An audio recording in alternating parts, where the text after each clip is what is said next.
देते हैं, दया गुरु महाराज की है। मैं उन सभी से एक प्रार्थना करना चाहूंगा कि स्वामी जी महाराज कह रहे हैं कि मौत के समय जब भयंकर पीड़ा होगी, कोई आपकी मदद करने वाला नहीं होगा, आप लोग जय गुरुदेव बोलना, मैं मिलूंगा। जिन्होंने पहले ही अपना काम कर लिया जीते जी, वो तो बहुत ही सौभाग्यशाली हैं। लेकिन हम जैसे लोग जिन्होंने अभी तक काम नहीं कर पाया, मान लीजिए हमारा समय पूरा होने को आया, तो हम जय गुरुदेव बोलेंगे कैसे? क्योंकि दूसरी तरफ उन्होंने बताया है कि जब वो मौत के फरिश्ते वहां से आवाज लगाते हैं तो हमारी बुद्धि पागल हो जाती है। सोचना बंद, समझना बंद, देखना बंद, सुनना बंद, सब कुछ फेल हो गया। अब ऐसी परिस्थिति में नाम कैसे लेंगे? कंडीशन ये है उस समय की कि आपको नाम लेना है, किसी का भी। जो बाबा जी को मानते हैं, इन पर भरोसा है कि इस नाम से अंत समय में काम आएगा, वो जो किसी को भी मानता है, उन सबसे मेरी एक प्रार्थना है। क्योंकि उस समय का जो आशा, जहां आशा तहां बासा, उस समय अगर हम नाम लिया जाएगा तो काम हो जाएगा। लेकिन जीवन भर आशा बनी रही और अंत समय में नाम नहीं आया। और कहते भी हैं कि कोट कोट मुनि जतन कराए, अंत नाम अब बताइए। और ये कह रहे हैं कि उस समय लेना है, बुद्धि नहीं है उस समय, क्योंकि वो तो पागल हो चुकी है। सोचना, समझना, देखना, सुनना सब फेल है। क्योंकि गुरु महाराज ने कहा ये सब आपको यहीं से मिला। देखना आपको यहां मिला, सुनना आपको इस संसार में जब पैदा हुए तभी तो मिला, सब कुछ यहीं मिला। अब जब जाओगे तो वो सारा सामान रखवा लेगा। तो मौत के समय वो सब रखवा लेता है। अब बताइए उस स्थिति में नाम कैसे लिया जाएगा?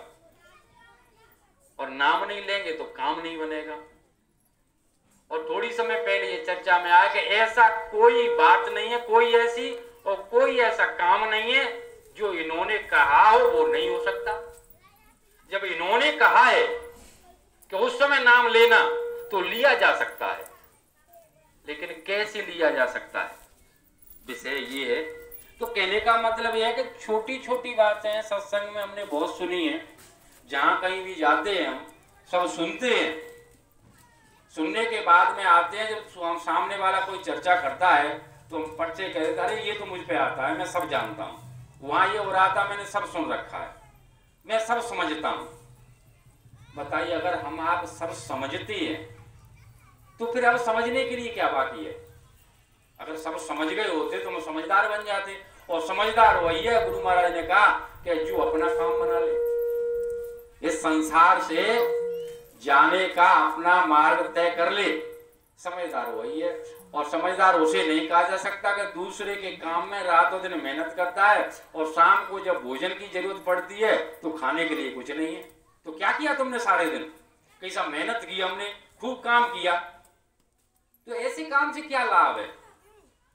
जब शाम को आपको दो रोटी न मिले तो ऐसे काम से क्या लाभ है?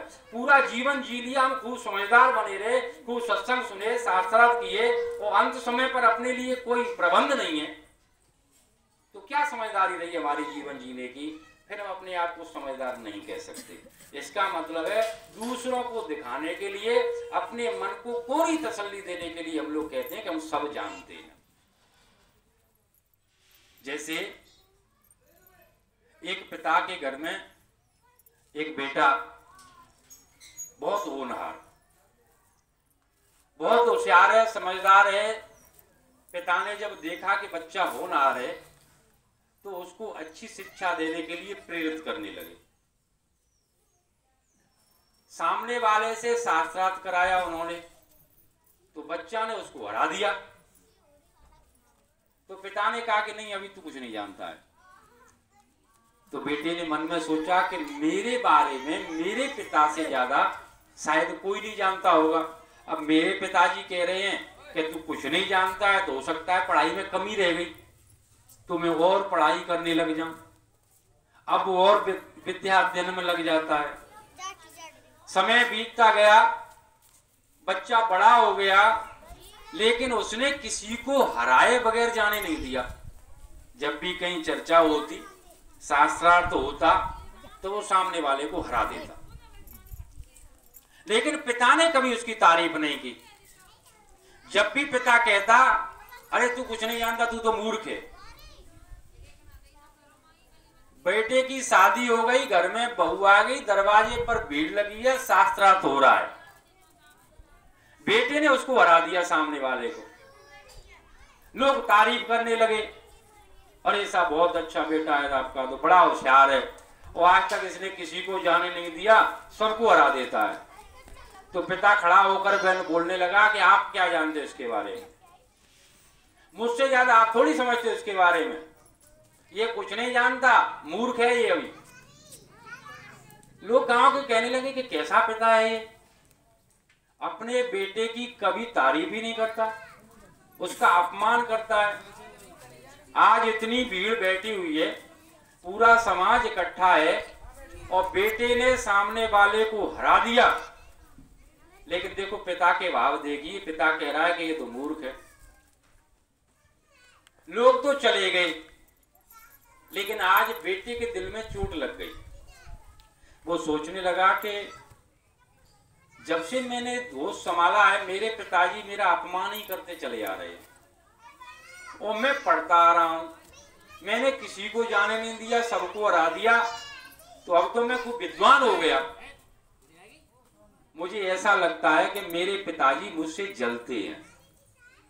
अब तक तो यह सोचता था कि मेरे पिताजी मुझसे ज्यादा मेरे बारे में जानते हैं, तभी मेरा अपमान करते हैं कि मैं और पढ़ाई करूं, तो वो पढ़ाई करता था। लेकिन आज सोच रहा है कि मेरे पिताजी मुझसे जलते हैं, और अगर ये ऐसे ही करते रहे मेरा अपमान भरे समाज में, तो मैं आगे कैसे बढ़ पाऊंगा।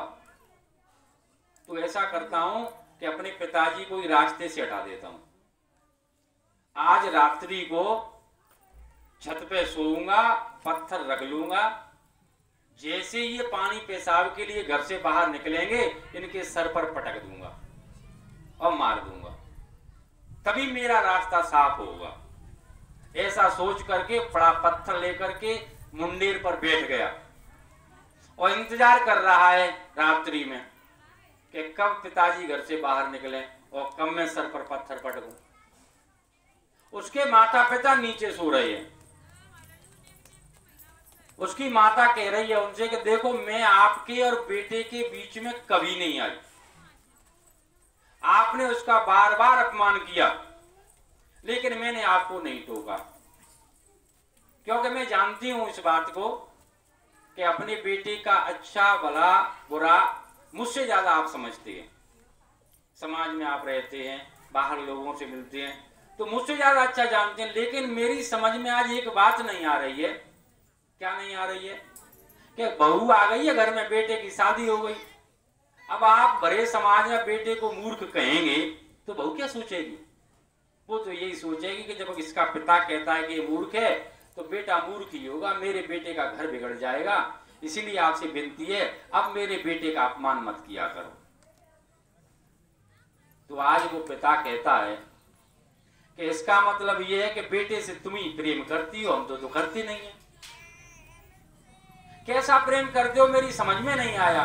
अरे कि तू नहीं जान पाएगी, चल आज तूने पूछ ही लिया है तो मैं आज तुझे बता देता हूं। मैं अपने बेटे से इतना प्रेम करता हूं, इतना करता हूं कि अपने बेटे को संसार में सबसे बड़ा विद्वान देखना चाहता हूं। लोग आज मेरे बेटे के सामने साक्षात करने के लिए खड़े हो जाते हैं, लेकिन मेरा दिल ये चाहता है कि मेरा बेटा उस मुकाम पर पहुंच जाए कि उसके सामने कोई खड़ा ही न हो पाए। नाम सुनते ही मेरे बेटे का हार स्वीकार कर ले। मैं उस मुकाम पर, मैं अपने सीने पर पत्थर रखकर अपने मन को मजबूत करके अपने बेटे का अपमान, मुझे दुख नहीं होता क्या कि मेरे बेटे ने आज तक मुझे लौट करके जवाब नहीं दिया है। मेरे बेटे ने कभी भी आज तक मुझसे ये नहीं कहा कि मैं इतना अच्छा पढ़ता हूं लेकिन आप मेरा अपमान क्यों करते हैं। गर्व है मुझे अपने बेटे पर कि वो मेरे डांट फटकार के बावजूद पढ़ाई में ध्यान देता है। कभी मुझे रोका नहीं, टोका नहीं, कभी मुझसे पूछा नहीं। ऐसा बेटा कहां मिलेगा? पर बैठा सुन रहा है। वो सोच रहा है कि मैं कितना गलत हूं। आज मुझे एहसास हो गया कि मेरे पिताजी ठीक कहते हैं। जब बार बार मेरे पिताजी मुझे मूर्ख कहते हैं, ये बिल्कुल सही है। मैं काहे का पढ़ा लिखा हूं? जब मैं अपने पिता के मन के छोटे से भाव को नहीं जान पाया तो मैं काहे का विद्वान हूं? मैं ये समझता था कि मैं तो बड़ा लिखा विद्वान हो गया। मैंने किसी को आज तक शास्त्रार्थ में जाने नहीं दिया, लेकिन आज एहसास हुआ कि मेरा पिता मेरे बारे में क्या सोचता है और मैं क्या करने जा रहा हूं। वो उतर करके आता है, पिता के पैर पकड़ करके कहता है कि पिताजी आप ठीक कहते हैं, आप सत्य कहते हैं, मैं मूर्ख ही हूं। और वो मूर्ख ही है जो अपने माता पिता के मन के भाव को नहीं जान पाता। कोई माता पिता अपने बेटे का बुरा नहीं चाहता, कैसा भी बेटा बुरा हो, लेकिन माता पिता हमेशा उसकी तरफ अपना दिल लगाए रखते हैं, अपने भाव बनाए रखते हैं। ऐसे ऐसे लोगों के बारे में आपने सुना होगा कि अपने माता पिता को घर से निकाल देते हैं, लेकिन जब उसके बेटे के बारे में कोई उल्टा सीधा कहे या कोई उसके बेटे को पीटे तो सामने ढाल बनकर खड़े हो जाते हैं, अपना दर्द भूल जाते हैं कि ये बेटा वही है जिसने मुझे घर से निकाला था। नहीं उसे कभी कोसते हैं। वो पिता के चरणों में पैर पकड़ सर रख करके रोकर कहने लगा कि पिताजी ऐसी पढ़ाई से क्या लाभ है, ऐसी विद्वता से क्या फायदा है जो किसी के दिल के भाव को नहीं जान पाता। आप ठीक कहते हैं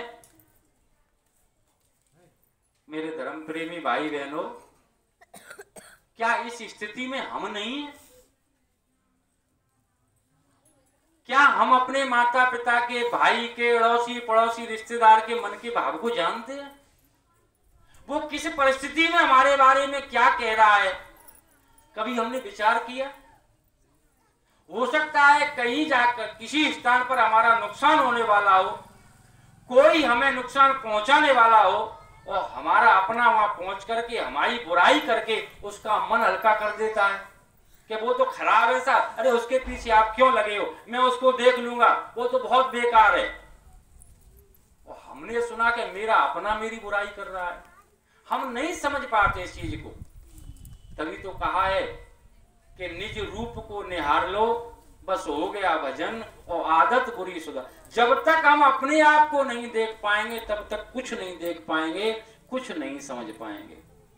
और यही संतों का खेल है, यही उनका काम है कि आप अपने आप को जगाओ। सोए हुए पड़े हो और जब आप जाग जाएंगे, जब आप चेत जाएंगे तब आप समझदार बन जाएंगे और तभी आप उस अंतिम घड़ी में नाम को ले पाएंगे। और जब तक जागेंगे नहीं तब तक उस नाम को नहीं ले सकते। ये हमारा शरीर जिसमें आंख, कान, नाक, मुंह, ये उस कुदरत ने इसलिए बनाए हैं कि हमारी जीवात्मा इसमें ठहर सके। नहीं, उसमें इतना तेज है, इतना प्रकाश है कि इसे फोड़ देगी वो। ये सारे बंद कर दिए जाए, इसे फोड़ कर निकल जाएगी, क्योंकि उसका प्रकाश इन्हीं के द्वारा बाहर निकलता है। हमें वो समेटना है। गुरु महाराज ने कहा कि अपनी सारी चेतनता समेट करके घाट पर लाओ, तो फिर तुम आप जाग जाओगे और फिर सब कुछ समझ जाओगे। और जब तक अपने आप को नहीं जगा पाओगे तब तक कुछ नहीं समझ पाएंगे। चाहे हम रात और दिन कहीं भी गाते रहें, गुनगुनाते रहें, सुनते रहें, सुनाते रहें। ये कान है हमारे, नाक है, आंख है, ये कभी बूढ़ी नहीं होती, कभी नहीं थकती। जब हमारी आंखें कम दिखाई देने लगता है हमको, तो अड़ोसी से, पड़ोसी से, रिश्तेदार से कहेंगे भैया बढ़िया सा डॉक्टर बताओ, कहीं कम दिखाई देता है, चश्मा लगवाना है, चश्मा लगवाएं। 70 साल 60 साल हो गई आपको जीवन में देखते देखते, अभी तक मन नहीं भरा देखते। संसार में क्या देखना बाकी है? तभी तो कहा है कि कान कहें कछु राग सुनो, ये कान हमेशा सुनना चाहते हैं अच्छा अच्छा। कान कहें कछु राग सुनो और नेत्र कहें कछु देख न पायो। 70 साल हो गए, 60 साल हो गए, 50 साल हो गए, देखते देखते